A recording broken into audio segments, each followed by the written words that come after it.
M. The Media Project.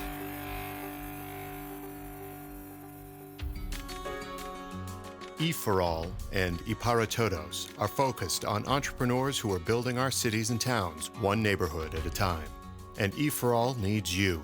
Become a mentor, enlist as an entrepreneur, or work to bring an E for All program to your community. I'm the Media Project founder, Scott M. Graves, and I'm an E for All mentor. Believe me when I say you already have everything you need to be an entrepreneur. By working with E for All, you will garner the skills, the connections, and the confidence to see your business to success. Don't think you're ready to be an E for All mentor? Think again. Your business community needs you to step up and contribute in a highly dynamic and meaningful way. Learn more today at eforall.org.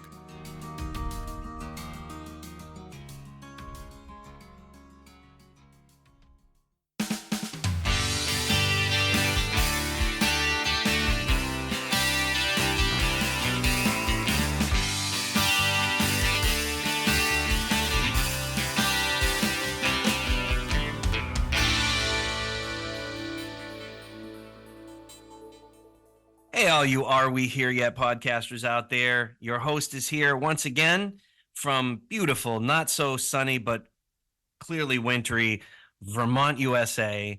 Scott M. Graves here with another episode of SMG's Are We Here Yet podcast. With me in the virtual studio tonight is a gentleman who I've come to know and love, and I have to say is coming to us from the farthest that anyone has ever come into the virtual studio to interview. And full disclosure, we're working together on a project which I'm excited about. I'm talking about Peter de Krassel, who is the founder of Breaking Housing Matters. This is what I believe to be one hell of a housing initiative. Peter, why don't you start off by telling us where you're calling from, and then tell us a little bit about what we're doing together. Thanks for that introduction, Scott. I'm glad you're sitting in cold Vermont, and I can rotate between my two homes in Prescott, Arizona, and Hong Kong. And at this minute, calling and talking to you from Hong Kong. But next week at this time, I'll be back in Prescott. Nice. And, you didn't select anywhere. You didn't select anywhere that's cold versus hot. Well, that's why I'm coming to Rutland on the 20th to experience your lovely weather. There we go. There we go.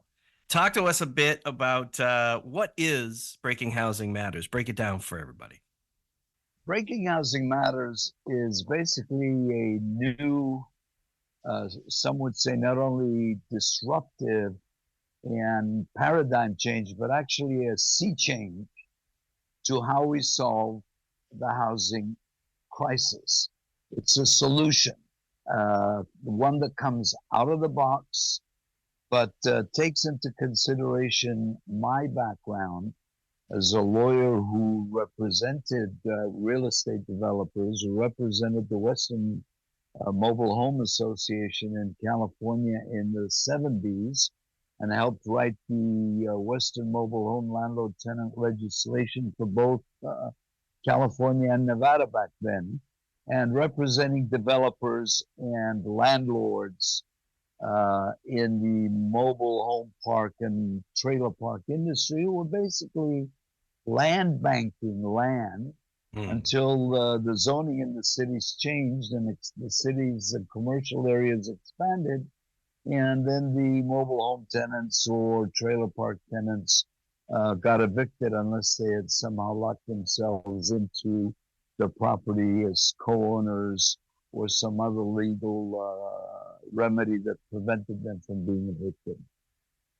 It's an interesting thing, Peter, to just mention for a moment that you've been around the around housing policy and housing law long enough to see how policy you might have been a part of writing at a certain point in time, how it plays out long term, and it's not all of it turned out in a good way as it interacts with, it sounds like, with sprawl in this case, right?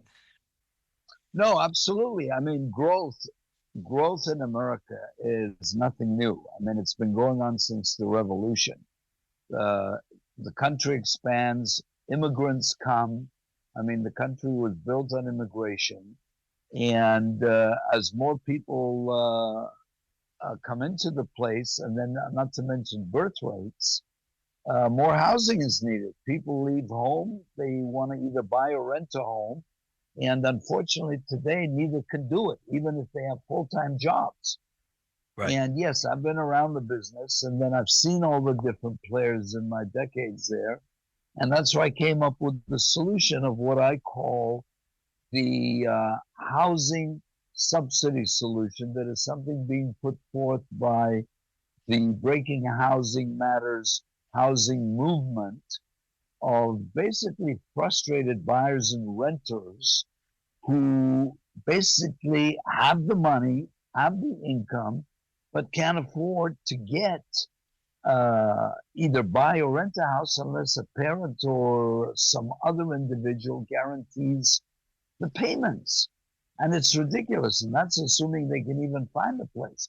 Right. So what Custom Made Housing for New World Order, my latest book, which was published in July of last year, basically proposes a housing subsidy solution that entails both building affordable housing, but doing so profitably for the landlords and developers.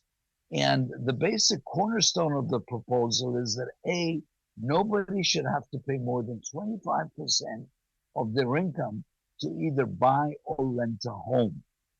And then the rest is subsidized by the people that have the most to benefit, including the buyers and renters. And that is the landlords, the developers, the municipalities, government, employers, and rebuilding cities by making sure there's not only affordable housing for those that want to buy and rent, but there's workforce housing, housing that for those that want to work in the city, and of course, the homeless. Yeah. So we have to take care of everybody in a community, and it all starts at the municipal level. And that's why I'm glad to be coming to Rutland, Vermont, a very progressive city that is actually seriously considering my proposal and wants me to present it in greater detail, which I'm happy to do on the 23rd of February. And any other cities anywhere in Vermont or New England while I'm on the cold East Coast in February. So to be clear with everybody, we want to. This is a national initiative, but what's one of the many, both I think positive and interesting things about it is, it starts at the municipal level. It starts in cities and towns that say enough is enough, and because of all of the multiplier of more than one pressure on our housing issues, we have to think about doing this in a different way. And speaking of that, which is really, when you break it down, it is a complex issue in that there are many factors that work together all at once to create the negative outcome of a lack of housing and a lack of affordability. Another good and interesting thing about this initiative is the two things. One, there's somewhat local control of the funds that will be used and deployed chapter to chapter. And also it involves pretty much all of the major stakeholders. So in its sundry parts, this isn't a complicated initiative, Peter, but it's unique and it's creative in that no one has tried to bring all these stakeholders before. Do you have any thoughts on why that's so? And also tell us why it's so important that we bring together the banks, the developers, and the municipalities, the political leaders, and donors of various kinds, including the houses of worship. Man, I'm impressed. You actually have read the book and have really gotten into every detail. Thank you for that, Scott. Well, it's what I do. We're prepared at the podcast, man. I know, it's a pleasure being with someone who's prepared and actually knows what they're talking about. The critical difference, Scott, what makes this different and why it can succeed is every housing policy to date has been managed and run by government agencies. It doesn't matter whether it's at the city, county, state, or federal level.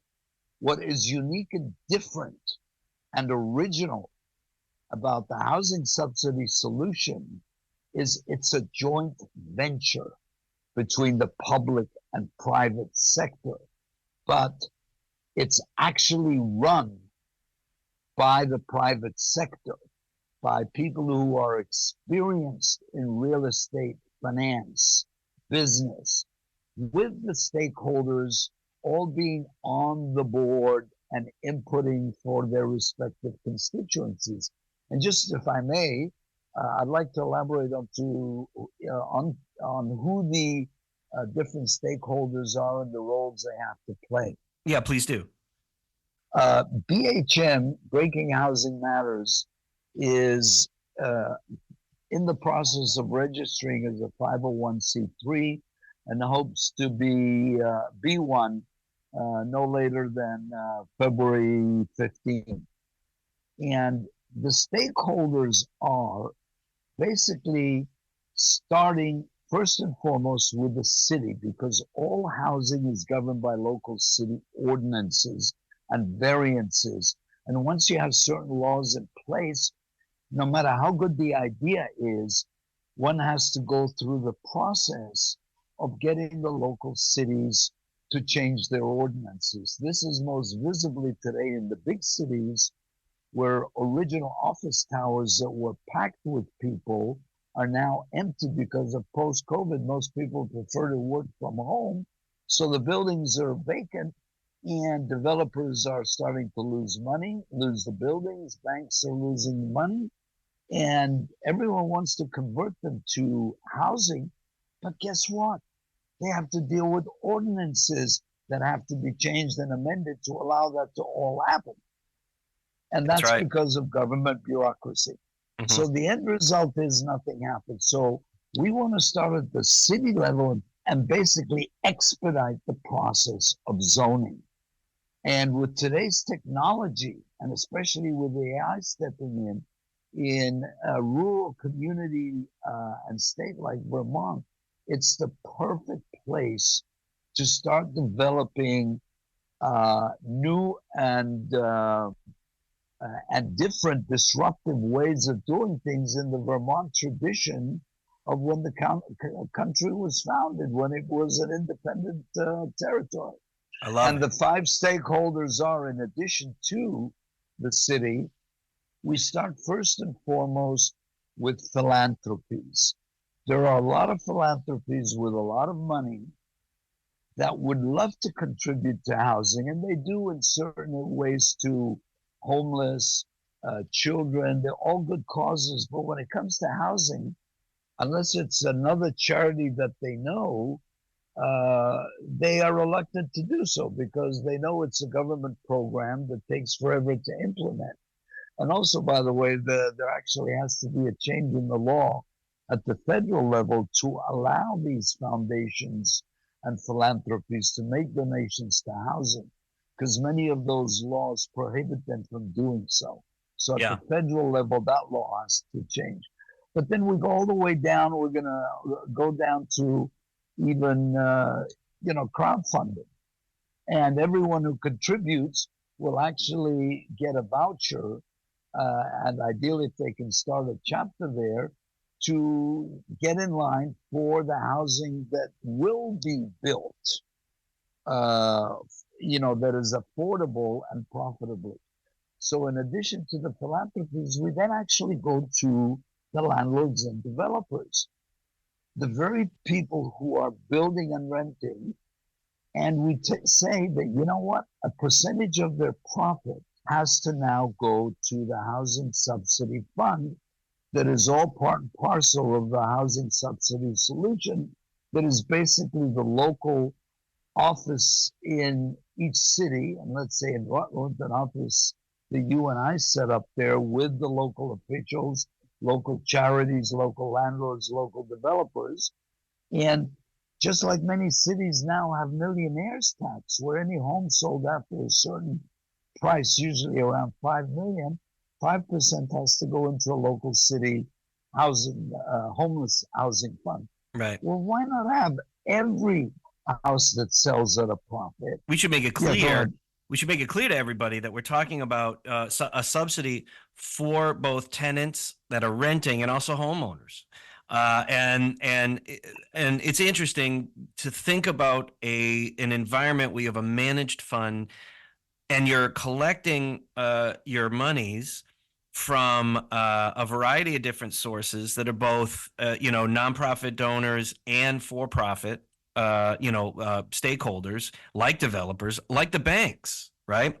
And then on the nonprofit side, your houses of worship, who have an obligation. They have an obligation by their charters and what have you to serve, in this way, To provide to clothe housing people, for to the house needy. people, right? And the money's coming back. It's interesting because when I first heard you speak about this program, I said, well, what are my peers in development and what are our other friends in banking going to say, right? And then I thought, it's interesting because the way the money is flowing in and out of the fund, of course, you put in a little bit essentially in plain English, and it's going to come back to you because now your pool of tenants and your pool of buyers has just not only expanded, but no one's taking a haircut, right? Nothing's Exactly. being discounted. And so, what do you say to people who say, well, this sounds all well and good, but here's all the reasons why certain groups within these stakeholders aren't going to do it? Right, exactly. I mean, you're right on the money there, Scott. Thank you for that. But if I may just elaborate a little bit on the landlords and developers. Yeah, please. Landlords and developers have huge profit margins, usually. Now, if they could take a percentage of that and put it in the housing subsidy fund, two things happen. Number one, the city, the state, and the federal government will give them a tax break for it. They will be able to write it off. Sure. In addition to that, it goes into a fund that then funds and subsidizes people who are either going to buy or rent the properties that they have and are hoping to acquire more of to build their portfolios.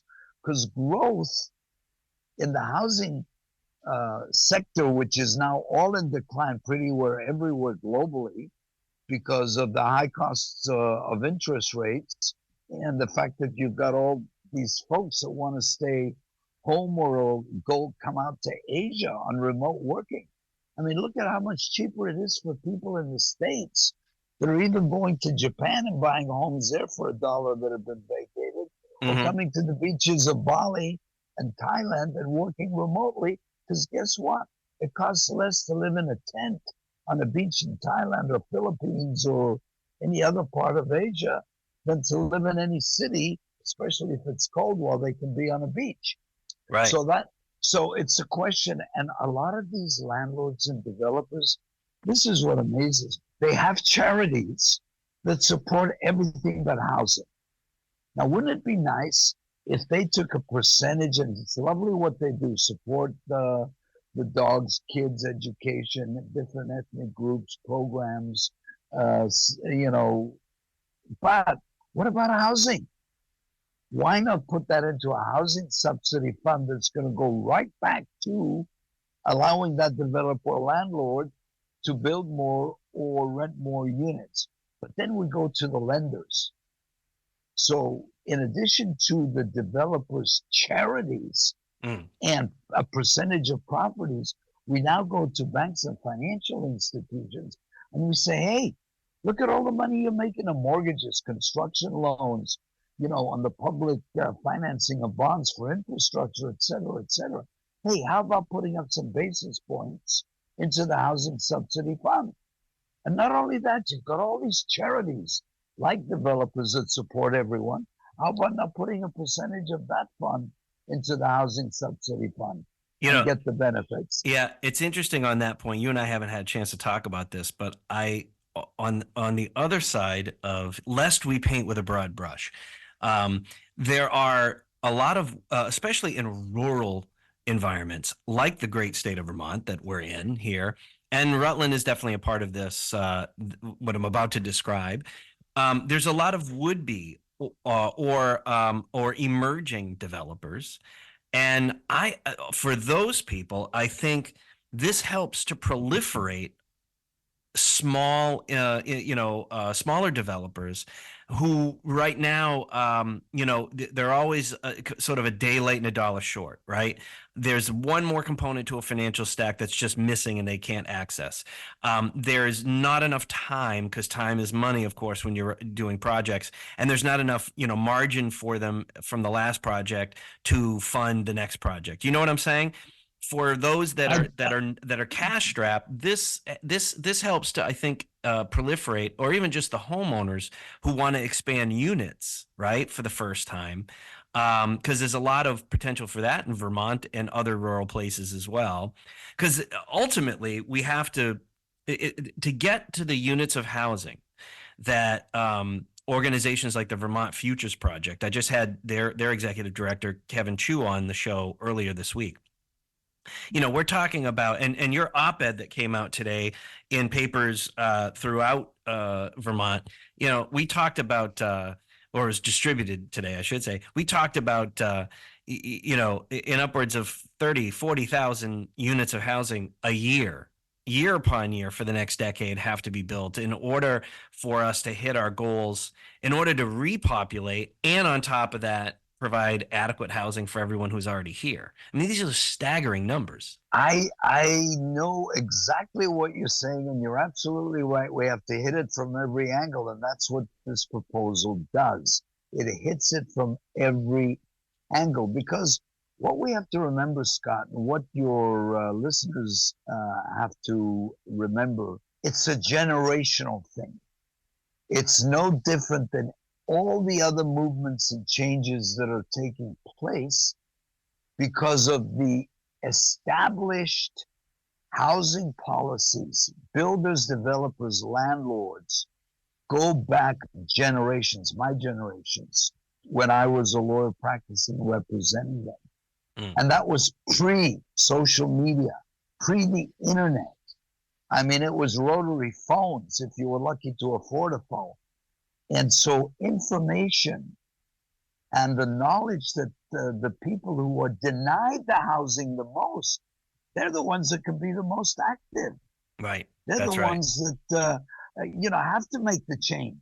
I understand why they hate the old system, because I was active politically, as you well know, on the political front as well. Yeah. But unless you get active, get out there and vote, change doesn't happen. Real change happens when people go out there and vote. And you know what? This is an election year. Housing is the number one crisis. Let's make sure we get Breaking Housing Matters movement, chapters up and running, and get everyone to get involved in, getting landlords, getting developers, getting cities, and getting religious organizations, as you pointed out, to contribute a percentage of the donations they receive to the Housing Subsidy Fund, because all their charters, if not most, require them to take care and provide housing for the needy. That's right. Some thankfully do. I was naked and you clothed me. I was homeless, exactly. And you gave me shelter. Exactly. Come on, people. Exactly. Good segue, because of a number of things you just mentioned. We said earlier this. We want this to proliferate throughout the United States. And by the way, I should also just stop there and just say to people, and you have a unique perspective on this, because half the time you live overseas. This is a global problem. You mentioned correct urbanites in Japan and in Hong Kong. Finding other parts within the greater Pacific rim there, places to live, right, that are more affordable. This has become a global housing crisis because of the way we've managed the development of housing, coupled with our economic system. right? Exactly. But why Rutland, Vermont? Why a small city? Why in a rural place? What do you say to that? I'm getting those questions. Well, why here? What would you? How Well, would you answer that? the way I answer it's very simple. I have met many elected officials, uh, not only in the U.S., in Arizona, California, New York, Massachusetts, and Vermont. Uh, and Vermont and the city of Rutland was the first city that actually not only responded positively, because every city I presented to respond positively. They say, interesting idea, yeah, but why do you want to cut out public officials? I said, it's very simple. Look at the history and the track record. So, but the city of Rutland, Vermont, was the first that when you introduced me to Ed at the Housing Redevelopment Authority. We met with the executive director of our redevelopment authority. That's correct. Yeah. And he just said, I love it. Let's try and do it. And that's the beauty of Vermont and its history, is Vermont has always been on the cutting edge of politics. You look at some of the laws, as you educated me on, the land grant, et cetera, that all started there. But people forget some of America's leading companies, even today, started there. And let's not talk about outspoken politicians who speak on behalf of those that need housing. Well, Bernie Sanders, who he and I agree that housing is a human right. Yeah, and here's my take on that, is that so many game-changing, innovative things in the United States. Did a lot of stuff come from the cities? That it certainly did.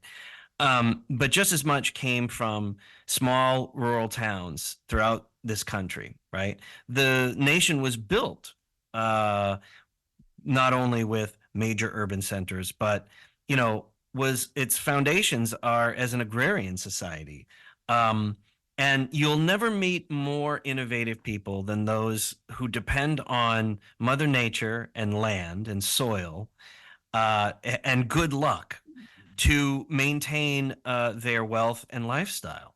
And, the other thing I'd point out is 100 to 130 years ago, things were somewhat similar to the way they are now, were they not? Right? We're kind of in this second Gilded Age. And everything that you and I have just talked about for the last 30 minutes or so is all about housing.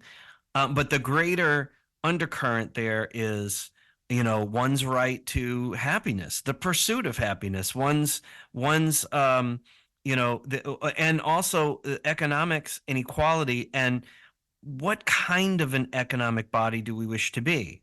What kind of a place do we wish to be? And when you break it down in those terms, I feel like the solutions could come from anywhere that is a place, and it doesn't have to just come from the usual suspects. That's my take. No, I agree. But if I may respond to that, Breaking Housing Matters and our Housing Subsidy Solution, as you well know, our movement welcomes any and all ideas other than ours.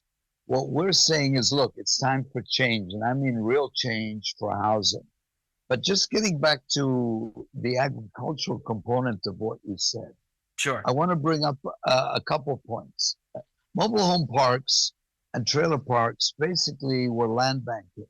And what does housing and expansions of cities do?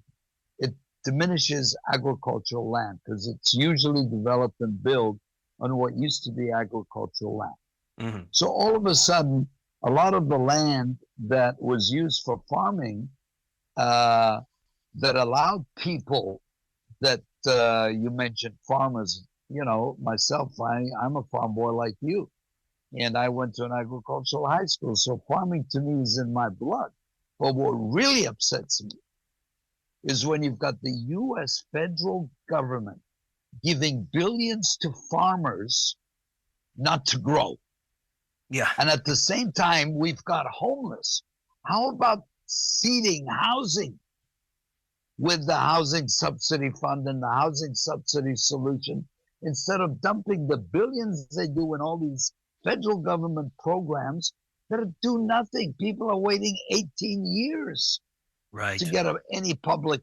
I mean, it's insane. Right. And that's Well, why, so that's where we're coming from. It's like, come on, and not to let's say start growing housing. right, and not to say nothing of this time around. Can we make can we be smarter about our development patterns? Can we create density that helps to maximize the saving of green space, right? Things like that. I'm encouraged, by the way. I don't know if you've seen this while you've been overseas. The state of Minnesota this week on the state assembly floor is for debate is a new law, a policy measure rescinding parking minimums statewide. Cities and towns will not be able to implement parking minimums any longer if it passes. Encouraging. Well, the answer to your question is yes. Not only did I hear about it and applaud it, but it is something I have recommended and proposed in my book, Custom Made Housing for New World Order. What I've said is, you look at all the parking spaces around shopping malls around the country. All those parking spaces can be used to build housing units as whatever height. Never mind converting the shopping malls into community supported housing as well. I mean, there's so much we can do with all these malls being vacated or abandoned because people aren't shopping, they're not driving, gas prices are high, they're staying home and working from home. Absolutely. I applauded what happened, and I hope Vermont and many other cities do the same. Yeah, there are some days that all days I feel hopeful for this, and it's such a pleasure to be a part of this project and to think that we can bring it, and first in the nation of all places, to our hometown, Rutland, Vermont. And there are some particular days, especially so, that it feels like, wow, we're really starting to we're at the vanguard of heading in a bold new direction when it comes to things like land use, when it comes to things like housing and how we perceive it. And what I think the final thing I'll say about this is I like the idea that this is focused on where if we don't get right with our financial modeling, you can't fix everything else, because everything's being driven by who has the money first, where the money flows in and out of projects, and who's able to build wealth over time versus those that are sort of left at the station. And I just feel like the very simple and elegant but effective design of this initiative has a great shot at playing its role in any number of different cities and towns. But to do it here first is going to be pretty special. It's going to be a lot of fun and very challenging, as you and I have discussed. But I'm looking forward to getting to Rutland and looking forward to working with you and city officials there and any and all developers, landlords, charities, government officials, and let's get Vermont to pursue constructively for workers and those that need housing a new path, a new revolutionary path. And that's what Breaking Housing Matters is all about. So I hope some of your listeners would be happy to start Breaking Housing Matter Patriot chapters of those that want to basically change the local zoning ordinances in addition to state and national to make, as our tagline says, building affordable housing profitably. It can work for everyone. It's what you basically call compassionate capitalism. I love it. Folks, we want to remind you far and wide, if you're listening, that you can get information on Breaking Housing Matters, the initiative, suggested ordinance language, and any and all information at our episode page that we'll have up for this episode. And you'll also be able to get information on how to get Peter's book from last summer, talking about this housing initiative, and all kinds of other great information. You can find that at smgravesassociates.com/podcast. Remember, you can always listen to us there or at Apple Podcast and Spotify. Peter de Krassel, it is a pleasure to speak. It's amazing that we are speaking together right now, some 7,000 miles away from each other, and we can have a conversation. Thank you, and have a great day, and I'll see you next week. SMG's Are We Here Yet podcast is a production of The Media Project and SMGraves Associates. Learn more at smgravesassociates.com.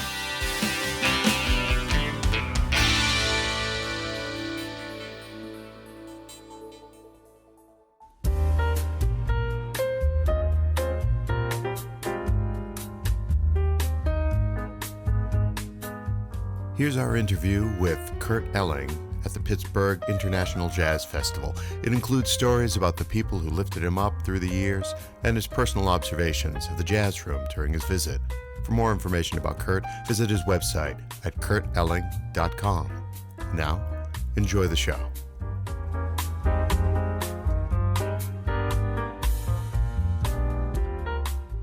This is Kurt Elling, inviting you to join me in the jazz room with host Joan Watson Jones. You should do that. It's going to be killing.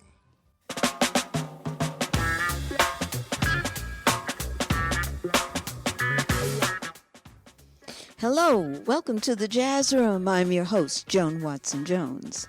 Thanks for stopping by.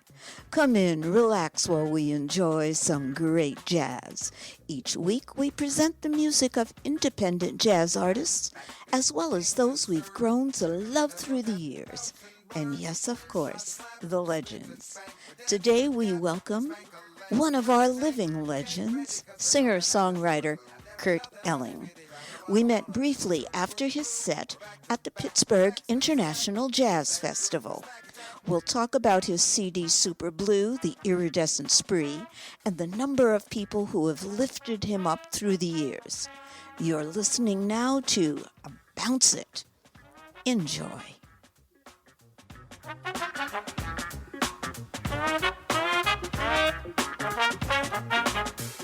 Bat, beat, sting and stir.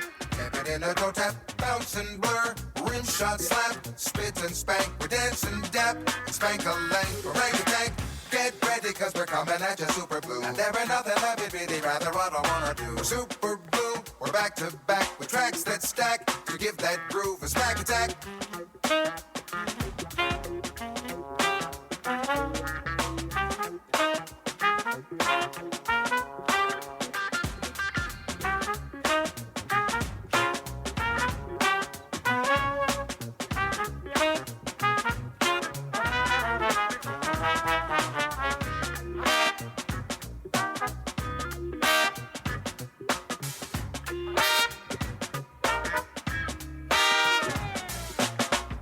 Bat, beat, sting and stir.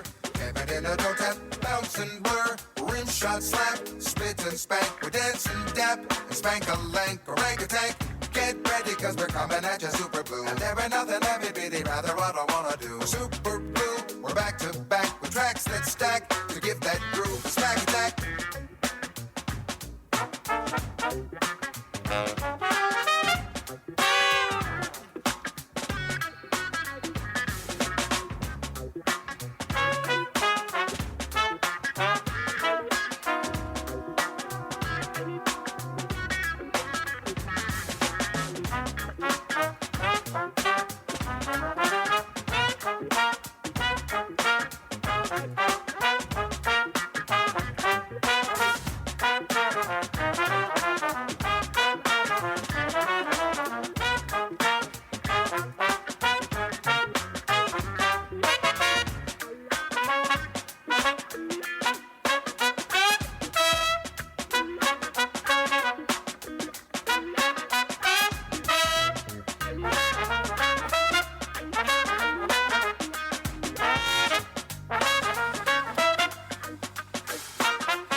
and blur, rim shot slap, spit and spank, we dance and dap, and spank a length, break a tank.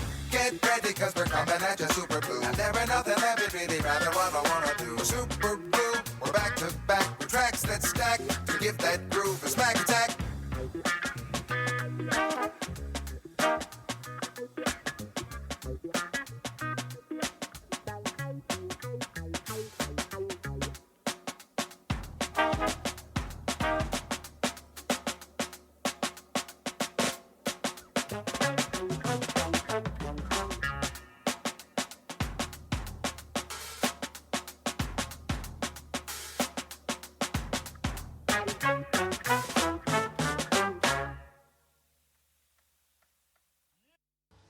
Welcome to the Jazz Room, Kurt Elling. Thank you, Joan.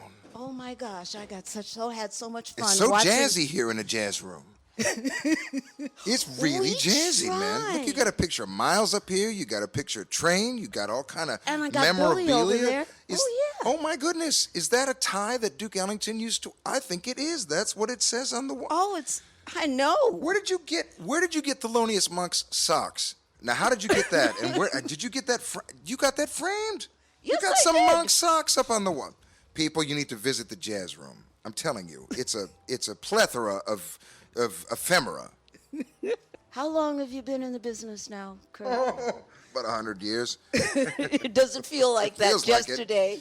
Just It today. feels like it, yes. I get that. I get that. I always like to ask people, when you found your voice, or did your voice find you, or what happened? Oh, I don't know. I think, I think the jazz musicians on the Chicago scene, they gave me the opportunity. They opened up the doors, and they embraced me, and they encouraged me, and they showed me that I could have a life in this music when I really was just out there somewhere. I mean, Von Freeman, the great senior statesman of the Chicago scene when I was coming up. Eddie Johnson, one of the original members of the Louis Jordan band, was on the scene, and they were both so encouraging to me. And then to get to sing for John Hendricks early on, and to have him embrace me, and Mark Murphy, and it was really like it was the musicians who told me that I was welcome, and that I was a part of it, and I bowed to them, and I bowed to their example of generosity, and I bowed to their goodness and their kindness. Yeah, I know. It's jazz musicians. The legacy of jazz musicians is lifting up the next generation. Whoever comes on the scene, oh yeah, you're good, man. If they've got the goods, then it's on. Here's another cut from his album, titled Right About Now.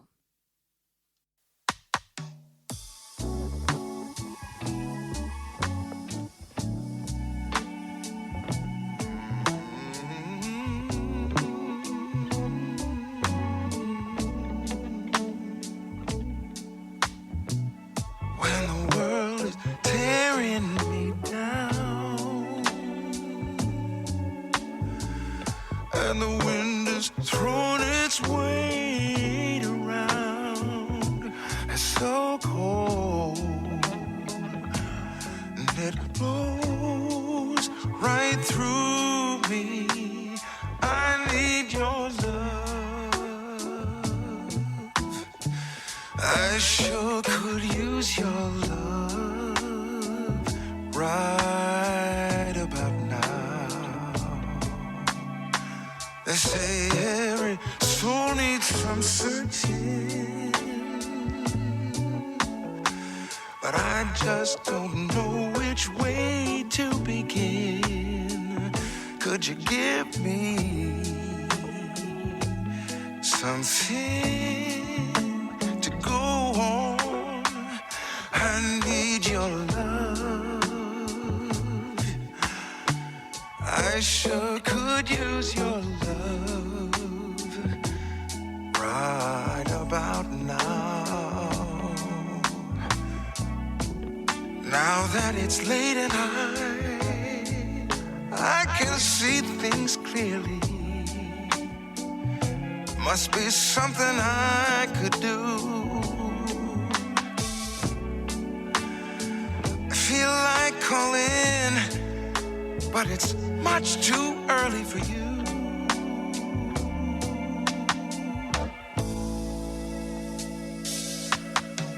So I'm up here writing this song, but tonight the words have come out wrong. I think I'll just let my heart speak. I need your love. I sure could use your love right about now. I need your love. I sure could use your love. Ooh.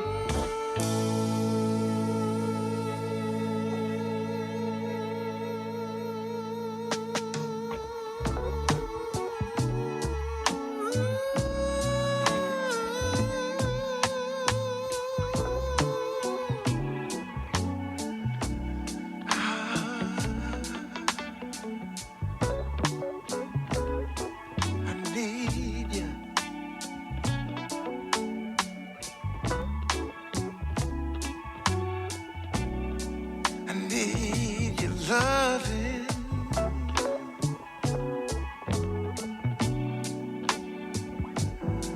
I need it now. I need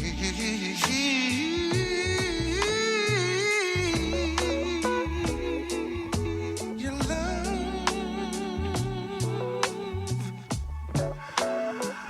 right now.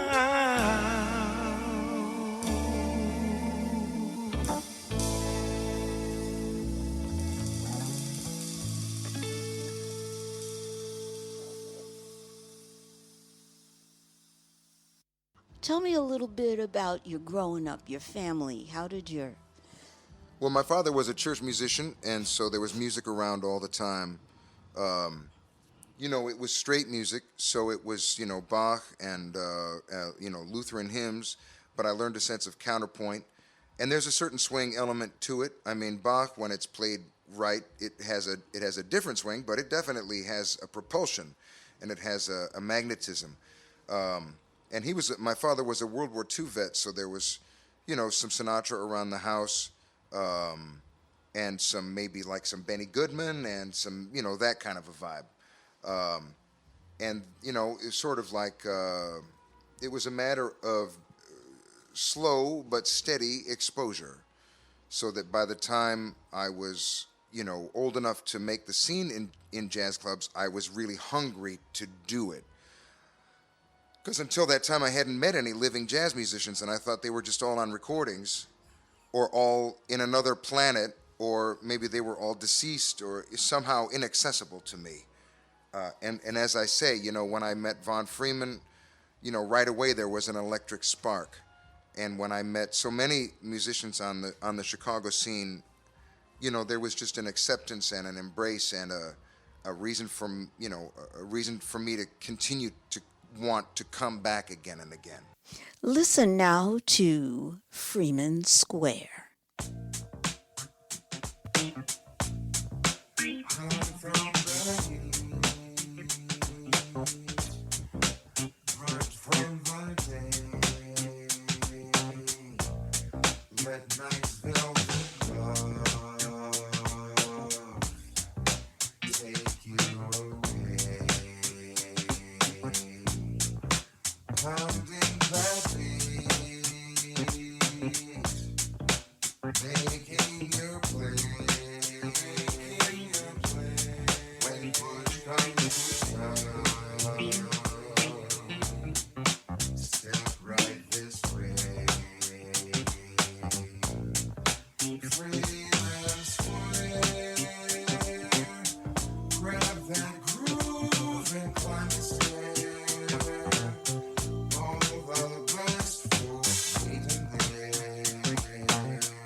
inspiration teeming around you, calling for you to be as free as your dreamy spirit wants you to be. Well, it's not just black and white, and it's also golden bright now. And it's as green as ever was seen, a pyrotechnic kind of sheen, a laughing cloud, a fountain for TV now, an iridescent spree now. And it's crimson and yellow and orange, oh, a violet like Violet B was with her everlasting God, stopping mid-June when she found a purple berry pie, when the intro of a very weird gum chew was done over and through. Let's be kings of the nighttime scene, to manage cats who bust out of the seams of what it means. Listen, son, we need no money. I got a stack of lines within me, guaranteed to open what's shut. What? I'm a cat who struts uncut, stalking the halls of every club you can conceive, imagine, or dream up. I've got an ollie-bollie syllable team up. Grease is up adornment, its satisfaction. A catlifaction, mixing a tonic fix to overcome any guest list is twist upon a late arrival. It's club survival. And when the sun is bumping up, I can dig city strutting into the light. You're boogieing and cooking with the grooviest women there, shutting down the night. It's sunny. You might not want to electively push a button in your chair to hop the thinking that you're digging, sinking. There's something sunny cannot do with it, you cannot do it within your own mindset and dig it. Unless you're Miles Davis, there's always some brother, some other smoother than you. So don't you worry about a thing. Don't worry about a thing. You got plenty of bells to ring. So grab that bad thing you bang and swing on down to Freeman Square.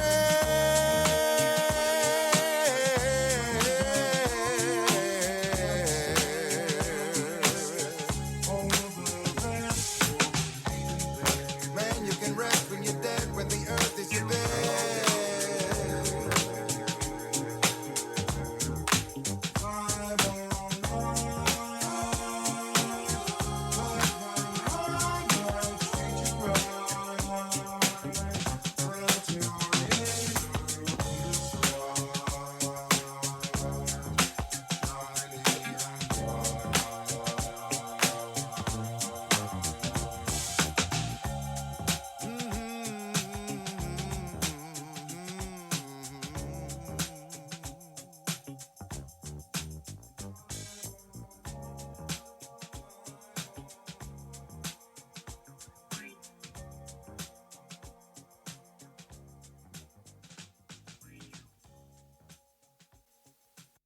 Tell me a little bit about your most recent CD. Well, the thing that's just coming out now is a project that I've been working on with Charlie Hunter, the incredible virtuoso guitar player who we just made the gig here in Pittsburgh. And we were both dying during COVID, and we decided to make a record over COVID. And so we made Super Blue 1, and we did it with my friends Corey Fonville and DJ Harrison from the band Butcher Brown. And they've been on both of the records now. They're so inventive, they're so creative, and they're so, vibrant and electric with their ideas. And now we have Super Blue 2, a thing called The Iridescent Spree, which is a real step, I think, beyond what we did on the first record, because now COVID is over and we can make a lot more things happen in the same room at the same time together. Yeah. What are some of the cuts that you really say, yeah, I like the way they came out? Oh, well, I'm happy with all of them, but I think the cover of the Joni Mitchell thing, Black Crow, I think the second cut on there, Freeman Square, that's named from my mentor that I've mentioned a couple of times now, Von Freeman. I think the Ornette Coleman hit that we do, Lonely Woman, is, I mean, I'm very proud of that, and I'm so grateful to Donardo Coleman for letting me record it and write a lyric for his father's music. Those are three of the pieces that I'm really excited about. Up next is Only the Lonely Woman.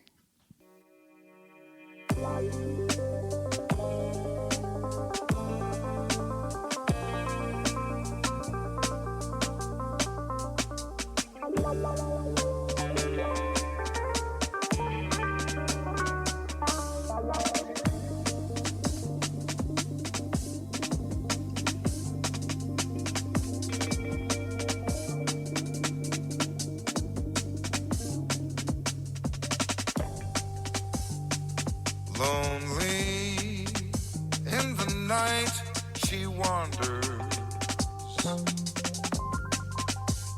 drifting through rain and thunders. Folks who notice never care, singing her heartache. She's just some lonely woman. No one answers her prayers. Once she was beloved, no pauper. She was somebody's daughter. Ruin caught her unaware. Now she cries heartache. She's just a lonely woman, hollowed out from despair. Once she loved a man, but his ambition was to run a prison. He turned love into slow torture. He was a soul saboteur.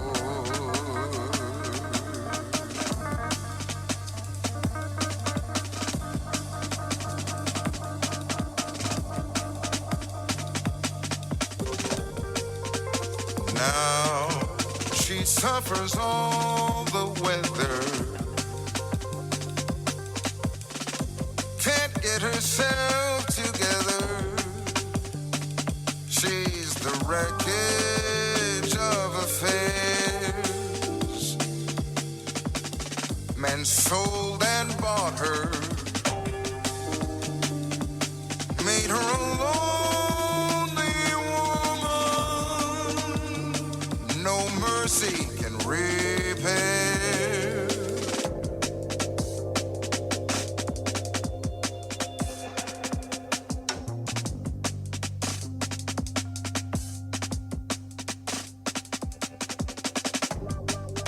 No one sees her there. Just some mangled concrete's her chair. But this corner is her home. This bus stop's her throne. Though no heat, no phone, no bed's her own. She waits all alone. Said he would treat her like a lady. He called her baby. Well, she's nobody's baby now. He gave her reefer and a ring, furs of fox, silk stockings for her socks and everything. He spirited her so far away. Everything was for play. But then she got dismayed when he traded for pay. Man, that cat had just betrayed her. Son, that pimp pervade her. Everybody laid her, filleted her. That Marquis decided he played her, frayed her, slayed her, straight murdered the girl that was her.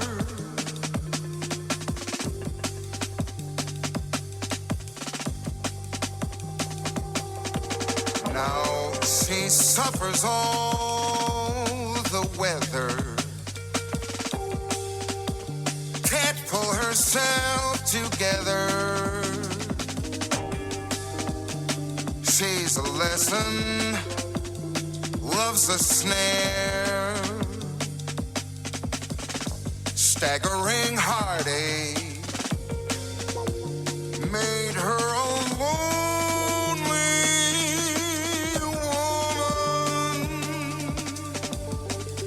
woman. So watch your back and forswear.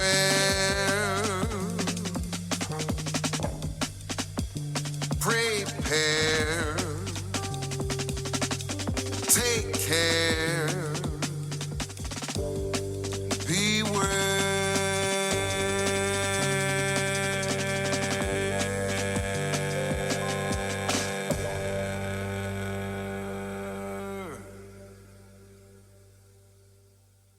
I'm so happy that we were able to talk with you. Thank you. We have a very short show. It's a half an hour. All right. So what we do is we like to interview the artist and feature just that artist's Yeah, great. music for the whole half hour. Well, thank you so much and for that's having what me on. we're going to do for you, because I Marvelous. know I can see it's been a long day.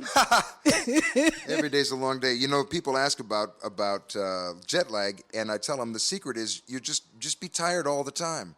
Doesn't matter what hour it is. Just be feel however you feel. And if you're on the road as a musician, you're going to be tired. So just embrace that and be joyful.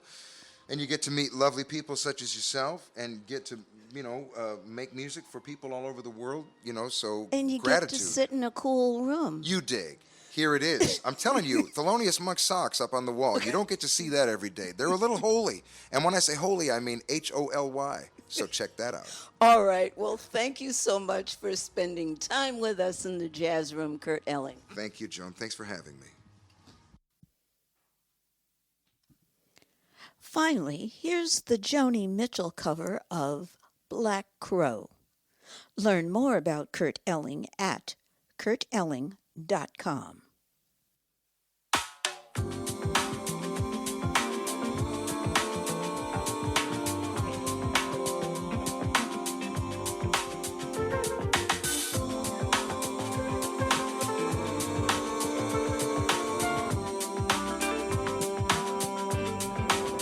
There's a crow flying, black and ragged, tree to tree to tree. He's black as the highway that is leading me. Now he's diving down to pick up on something shiny. I feel like that black crow flying in a blue sky. I took a ferry to the highway, then I drove to a pontoon plane. I took a plane to a taxi and a taxi to a train. I've been traveling so long. How am I ever gonna know my home when I see it again? I'm like that black crow flying in a blue sky. In search of love and music, my whole life has been illumination, corruption, and diving down to pick up on every shiny little thing. I'm just like that black crow flying in a blue sky. We've come to the end of another show. Thank you for spending time with us in the Jazz Room.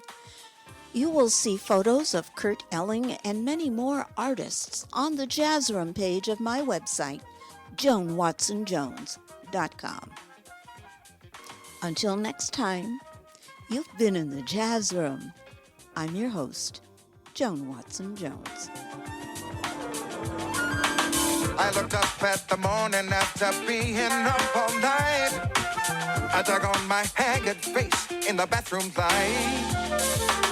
I looked out the window and I saw that ragged soul take flight. Man, I saw that black crow flying up in a blue sky. I in a blue sky.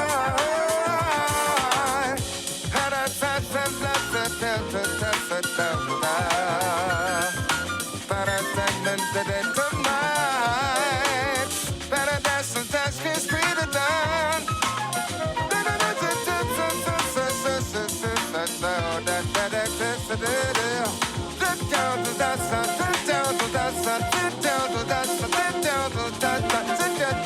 The Jazz Room is distributed by M the Media Project and SMGraves Associates.